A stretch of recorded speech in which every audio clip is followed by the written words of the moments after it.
جی justice retired شائق عثمانی صاحب نے ہمیں جوائن کیا. جسٹس صاحب بہت شکریہ آپ کے وقت کا. کس طرح دیکھ رہے ہیں ساری صورتحال کو آپ سر, اور جس ٹائمنگ میں یہ لیک سامنے آئی ہیں اور جو نام سامنے آ رہے ہیں, کیا کہیں گے آپ؟ دیکھیے, یہ تو معلوم ہے سب کو کہ پاکستان میں عام طور سے لوگ جو ہیں اپنے پیسے باہر رکھتے ہیں ملک کے. اس کی بہت سی وجوہات ہیں. ایک تو لوگوں کو کوئی خاص فیتھ نہیں ہے اپنے سسٹم کے اوپر, تو وہ سمجھتے ہیں اپنی پراپرٹیز کو, اپنی چیزوں کو باہر رکھنا چاہیے. اب اس میں یہ بھی ہوتا ہے کہ کئی لوگ جس طرح کے کہتے ہیں کہ بے ایمانی سے یا چوری سے یا رشوت کے پیسے جو ہوتے ہیں وہ کیونکہ ملک میں اپنے نہیں رکھ سکتے تو وہ باہر جا کے چھپاتے ہیں. تو یہ ایک طریقہ چلا آ رہا ہے, لیکن صرف آف شور کمپنی کا جو مقصد تھا ہمیشہ سے, یہ یورپین ورلڈ میں تو یہ عام کامن چیز تھی, وہ یہ تھا کہ لوگ اپنے ٹیکس بچانے کے لیے پیسے باہر رکھتے تھے, اور اس میں گورنمنٹ کو فورن کنٹری سے کوئی اعتراض نہیں ہوتا تھا.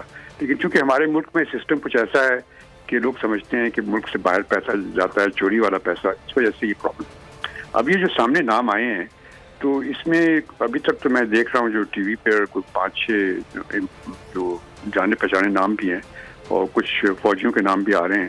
اب یقیناً اب اس کو دیکھنا پڑے گا, گورنمنٹ کو انویسٹیگیشن کرنی پڑے گی. اچھا جسٹس صاحب, اگر دیکھا جائے تو آپ کو یاد ہوگا جب پینما کا معاملہ تھا تو تقریباً 400 سے زائد پاکستانی تھے جن کا نام تھا, لیکن اس میں جو سزا ہوئی وہ صرف بڑے میاں صاحب کو سزا ہوئی. ایسے اس طرح انکوائری دیکھی نہیں گئی, باقی جو نام تھے ان کو انویسٹیگیٹ ویسے نہیں کیا گیا. تو اب جب یہ تقریباً درجن سے زائد ہیں ایسے نام جو کہ نامی گرامی لوگ ہیں یا جن کا حکومت سے بھی تعلق ہے یا رہا ہے, تو اب انویسٹیگیشن کرنا اور ہونا کتنا ضروری ہے ان کے خلاف؟ نہیں, بہت ضروری ہے, چونکہ اب تو ایک اسٹیبلش ہو گیا نا پرنسپل کہ جو اس قسم کی حرکت کرے گا اس کے خلاف کارروائی ہوگی. آپ نے اس طرح بتایا کہ شریف فیملی اور دوسرے لوگوں کے خلاف کارروائی ہوئی ہے, تو اب اس کے بعد یہ ایک پریسیڈنس جب بن گئی تو اب ان کو یقیناً ان کے خلاف کارروائی کرنی پڑے گی, انویسٹیگیشن کرنی پڑے گی, اور ایف آئی اے کے تھرو کریں گے یا جو لوگ کے گورنمنٹ میں ہیں ان کو نیب کے تھرو کریں گے, کس طرح سے کریں گے. اب یہ ایک ہماری اس حکومت کے لیے ایک بہت بڑا ٹیسٹ ہے. اچھا, یہ وہ کر سکیں گے نہیں کر سکیں گے. صحیح. اچھا جسٹس صاحب, اس کے قانونی امپلیکیشنز کی اگر بات کی جائے تو وہ کیا ہو سکتی ہیں؟ ایک پبلک آفیسر ہولڈر جو ہے اور ایک پولیٹیشنز ہے, اگر انہوں نے اپنے اثاثے ڈکلیئر نہیں کیے تو پھر اس کی قانونی امپلیکیشنز کیا ہیں؟ اس کی تو وہی یعنی وہ غلط بیانی کی ہے انہوں نے, جب اگر ڈکلیئر نہیں کیا اپنے اثاثے تو وہ غلط بیانی کی ہے. اگر غلط بیانی کی ہے تو پھر وہ نااہل ہوں گے, جو بھی ان کے پاس آفس ہے اس کے لیے نااہل ہوں گے, جو کہ ابھی اسٹیبلش ہو گیا پرنسپل جو نواز شریف وغیرہ کے کیس میں. تو اب یہ ٹیسٹ جو ہے نا, یہ گورنمنٹ کا بہت بڑا ٹیسٹ ہے. اچھا, ابھی تک تو وہ ان کا کانسنٹریشن ان کے اوپر تھی, لیکن اب بہت سے لوگ ان کی اپنی حکومت کے لوگ بھی ہیں. صحیح. اچھا, ایک پبلک آفس ہولڈر جو ہے اس کے حوالے سے تو آپ بتا رہے ہیں کہ اس کو نااہل کیا جائے گا, اور اگر ایک عام بندہ ہے, ایک عام بزنس مین ہے, تو وہ پروسیجر کس طرح چلے گا؟ کون انویسٹیگیٹ کرے گا, کیسے ہوگا؟